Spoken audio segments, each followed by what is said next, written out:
In the shadow of a dying dynasty, when Egypt teetered on the brink of collapse, one man rose from the ranks to seize its destiny.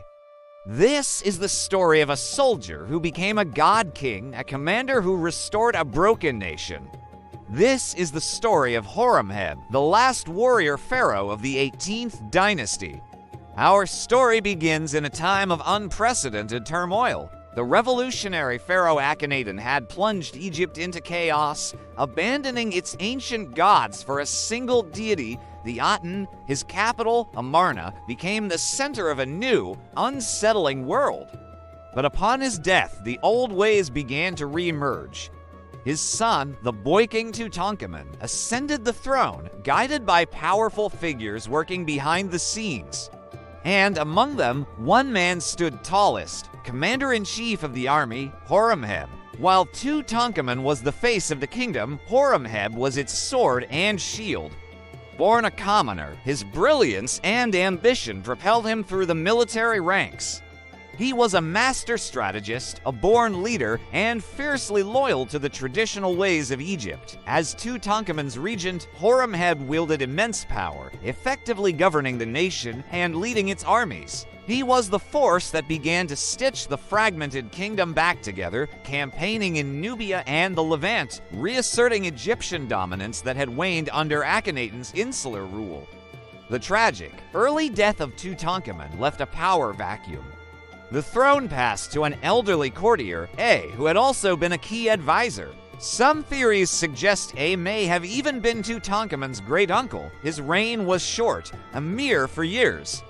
But during this time, Horemheb patiently waited, consolidating his power, strengthening his alliances, and ensuring the loyalty of the military. He knew his time was coming. The army, the most powerful institution in Egypt, was behind him. The priesthood, eager to erase the memory of Amarna, supported him. The people, desperate for stability, looked to him for salvation. When A died without a male heir, the path was clear. Horemheb, the great general, the man who had held Egypt together for over a decade, claimed the throne. He didn't seize it through bloody conflict, but through divine proclamation. The oracle of the great god Amun at Karnak declared him the rightful king, chosen by the gods themselves to restore Mat, the divine order. His coronation was a magnificent spectacle, a symbol that the chaos was over and a new era of strength had begun. Pharaoh Horemheb's first priority was to systematically dismantle the legacy of the Amarna period. He initiated a campaign of damnatio memoria, a condemnation of memory, against Akhenaten, Tutankhamun, and A. He declared their reigns illegitimate, striking their names from king lists and monuments. He had their temples and statues torn down, their inscriptions erased, and the stones reused for his own grand building projects. It was a brutal but effective way to rewrite history, positioning himself as the direct successor of the great Amenhotep III, as if the entire Amarna heresy had never happened. But Horemheb was more than a destroyer. He was a master builder and a brilliant reformer. He understood that to truly heal Egypt, he needed to address the corruption that had festered during the years of instability. He issued the Great Edict of Horemheb, a series of laws carved into a stela at Karnak. These reforms targeted corrupt officials, reformed the tax system to prevent extortion of the poor, and reorganized the local courts to ensure justice was swift and fair. He was a pharaoh of the people, punishing the powerful who abused their positions and restoring faith in the state. While reforming the nation internally, Horemheb also turned his attention to its spiritual heart. He launched massive construction projects at the temples of Karnak and Luxor, the sacred centers of the god Amun. He completed colonnades, erected massive statues of himself, and covered walls with reliefs depicting his military victories and divine right to rule. Every new block of stone was a testament to the return of tradition, a powerful message that the gods were once again revered and that Egypt was strong. He presented himself not just as a king, but as a pious servant of Amun, the god who had chosen him. Years passed, and under Horemheb's firm and capable rule, Egypt thrived again.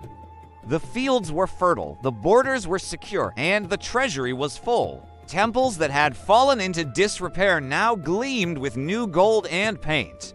The army, loyal and disciplined, marched in unity, a symbol of national pride.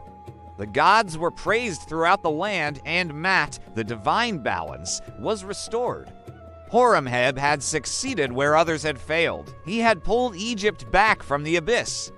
But even the mightiest pharaoh cannot escape the passage of time. As he grew older, Horemheb faced a familiar royal dilemma. He had no son, no heir to carry on his legacy. The 18th dynasty, the dynasty of conquerors like Thutmose III and builders like Amenhotep III, would end with him? But Horemheb, ever the strategist, had a plan for the future. He would not allow Egypt to fall back into chaos. He looked among his most trusted commanders, searching for a man with the strength, loyalty, and vision to lead Egypt. He found that man in his vizier and fellow general, a brilliant soldier from the Nile Delta named Ramesses. Horemheb officially appointed Ramesses as his heir, ensuring a smooth and stable transition of power. It was his final, brilliant act as pharaoh. Upon Horemheb's death, Ramesses ascended the throne, taking the royal name Ramesses I. This act founded a new dynasty, the 19th dynasty, the Ramesside period. This new line of kings, including the legendary Seti I and Ramesses the Great, would lead Egypt into another golden age of unparalleled power and monumental construction. It was the dawn of an era of greatness that would define ancient Egypt for centuries to come. And it all began with one man, a commoner who became a commander, a general who became a pharaoh, a warrior who refused to let his nation fall into ruin. Though history, which he himself tried to rewrite, nearly buried his name, the sands of Egypt still whisper it. Horemheb, the restorer, the reformer, the last warrior pharaoh of a golden dynasty. Thank you so much for watching. If you enjoyed this journey back in time, please hit that like button and consider subscribing to our channel for more stories from the ancient world. Let us know in the comments which historical figure you'd like to see next. Until then, stay curious.